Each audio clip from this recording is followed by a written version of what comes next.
ایک دفعہ حضرت عیسیٰ علیہ السلام اپنے شاگرد کے ساتھ ایک سفر پر جا رہے تھے۔ رستے میں ایک جگہ آرام کی غرض سے رکے اور شاگرد سے پوچھا، تمہاری جیب میں کچھ ہے؟ شاگرد نے جواب دیا، جی میرے پاس 2 درہم ہے۔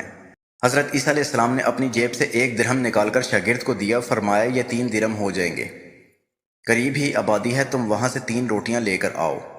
شاگرد چلا گیا اور رستے میں واپس آتے ہوئے سوچنے لگا، حضرت عیسیٰ علیہ السلام نے تو 1 درہم دیا تھا اور 2 درہم میرے تھے، جبکہ روٹیاں 3 ہیں۔ ان میں سے آدھی روٹیاں حضرت عیسیٰ علیہ السلام کھائیں گے اور آدھی روٹیاں مجھے ملیں گی، لہٰذا بہتر ہے کہ میں 1 روٹی پہلے ہی کھا لوں۔ چنانچہ اس نے رستے میں 1 روٹی کھا لی اور باقی 2 روٹیاں لے کر حضرت عیسیٰ علیہ السلام کے پاس پہنچا۔ حضرت عیسیٰ علیہ السلام اور شاگرد نے جب کھانا کھا لیا تو حضرت عیسیٰ علیہ السلام نے شاگرد سے پوچھا کہ 3 درہم کی کتنی روٹیاں ملی تھیں؟ شاگرد نے جواب دیا، اے اللہ کے نبی، 2 روٹیاں ملی تھیں، ایک آپ نے کھائی اور ایک میں نے۔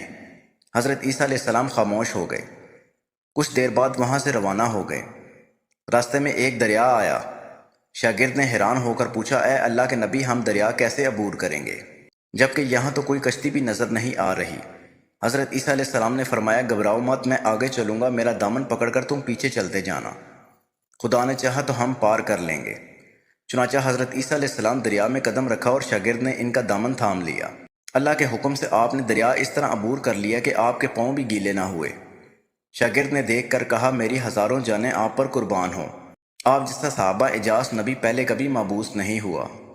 حضرت عیسیٰ علیہ السلام نے فرمایا، یہ معجزہ دیکھ کر تیرے ایمان میں کچھ اضافہ ہوا؟ شاگرد نے جواب دیا، جی ہاں، میرا دل نور سے بھر گیا ہے۔ پھر حضرت عیسیٰ علیہ السلام نے فرمایا، اگر تمہارا دل نورانی ہو چکا ہے تو بتاؤ روٹیاں کتنی تھیں؟ شاگرد نے جواب دیا، اللہ کے نبی، روٹیاں 2 ہی تھیں۔ پھر حضرت عیسیٰ علیہ السلام وہاں سے آگے چل دیے۔ رستے میں ہرنوں کا ایک گول گزر رہا تھا۔ حضرت عیسیٰ علیہ السلام نے ایک ہرن کو اشارہ کیا تو وہ آپ کے پاس چلا آیا۔ آپ نے اسے ذبح کر کے اس کا گوشت کھایا اور شاگرد کو بھی کھلا دیا۔ جب دونوں گوشت کھا چکے تو حضرت عیسیٰ علیہ السلام نے اس کی کھال پر ٹھوکر مار کر کہا کہ اللہ کے حکم سے زندہ ہو جا۔ ہرن زندہ ہو گیا اور واپس دوسرے ہرنوں سے جا ملا۔ شاگرد یہ معجزہ دیکھ کر حیران ہو گیا اور کہنے لگا، اللہ کا شکر ہے کہ جس نے مجھے آپ جیسا نبی اور استاد عطا فرمایا۔ حضرت عیسیٰ علیہ السلام نے فرمایا، یہ معجزہ دیکھ کر تمہارے ایمان میں کچھ اضافہ ہوا؟ شاگرد نے کہا، اے اللہ کے نبی، میرے ایمان پہلے سے دگنا ہو چکا ہے۔ حضرت عیسیٰ علیہ السلام نے فرمایا، پھر بتاؤ روٹیاں کتنی تھیں؟ شاگرد نے وہی جواب دیا، اے اللہ کے نبی، روٹیاں صرف 2 ہی تھیں۔ حضرت عیسیٰ علیہ السلام پھر آگے کی جانب چل پڑے۔ ایک جگہ پر قیام کیا تو دیکھتے ہیں کہ ایک پہاڑی کے دامن میں سونے کی 3 اینٹیں پڑی ہیں۔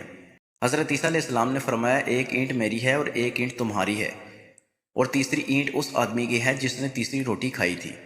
یہ سن کر شاگرد شرمندگی سے بولا، تیسری روٹی میں نے کھائی تھی۔ حضرت عیسیٰ علیہ السلام نے اس لالچی شاگرد کو چھوڑ دیا اور جاتے ہوئے فرمایا، تینوں اینٹیں تم لے جاؤ، اور یہ کہہ کر حضرت عیسیٰ علیہ السلام وہاں سے روانہ ہو گئے۔ اب لالچی شاگرد اینٹوں کے پاس بیٹھ کر یہ سوچنے لگا، انہیں کیسے گھر لے جایا جائے۔ اسی دوران کچھ ڈاکوؤں کا وہاں سے گزر ہوا۔ انہوں نے جب دیکھا کہ ایک شخص کے پاس سونے کی 3 اینٹیں ہیں تو انہوں نے اسے قتل کر دیا اور آپس میں کہنے لگے کہ اینٹیں 3 ہیں اور ہم بھی 3 ہیں، لہٰذا ہر ایک شخص کے حصے میں 1 اینٹ آئے گی۔ اتفاق سے وہ تینوں ڈاکو بھی بھوکے تھے۔ انہوں نے ایک ساتھی کو پیسے دے کر کہا، شہر قریب ہے، تم وہاں سے روٹیاں لے آؤ اور کھانا کھانے کے بعد ہم اپنا اپنا حصہ تقسیم کر لیں گے۔ چنانچہ وہ شخص روٹیاں لینے گیا اور دل میں سوچنے لگا، اگر میں روٹیوں میں زہر ملا دوں تو باقی دونوں ساتھی مر جائیں گے اور میں تینوں اینٹوں کا اکیلا مالک بن جاؤں گا۔ جبکہ دوسری طرف اس کے دونوں ساتھیوں نے آپس میں مشورہ کیا کہ اگر ہم اپنے ساتھی کو قتل کر دیں تو ہمارے حصے میں 1.5 اینٹ آئے گی۔ جب ان کا تیسرا ساتھی زہر آلود روٹیاں لے کر آیا تو انہوں نے منصوبے کے مطابق اس پر حملہ کر کے اس کو قتل کر دیا۔ قتل کرنے کے بعد انہوں نے خوشی میں سوچا کہ اب کھانا کھا لیں، ہمیں کھانا بھی زیادہ مل گیا اور سونا بھی۔ پھر جب انہوں نے روٹیاں کھائیں تو وہ دونوں بھی زہر کی وجہ سے مر گئے۔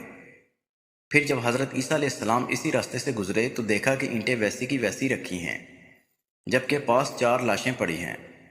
آپ نے یہ دیکھ کر ٹھنڈی سانس بھری اور فرمایا، دنیا اپنے چاہنے والوں کے ساتھ یہی سلوک کرتی ہے۔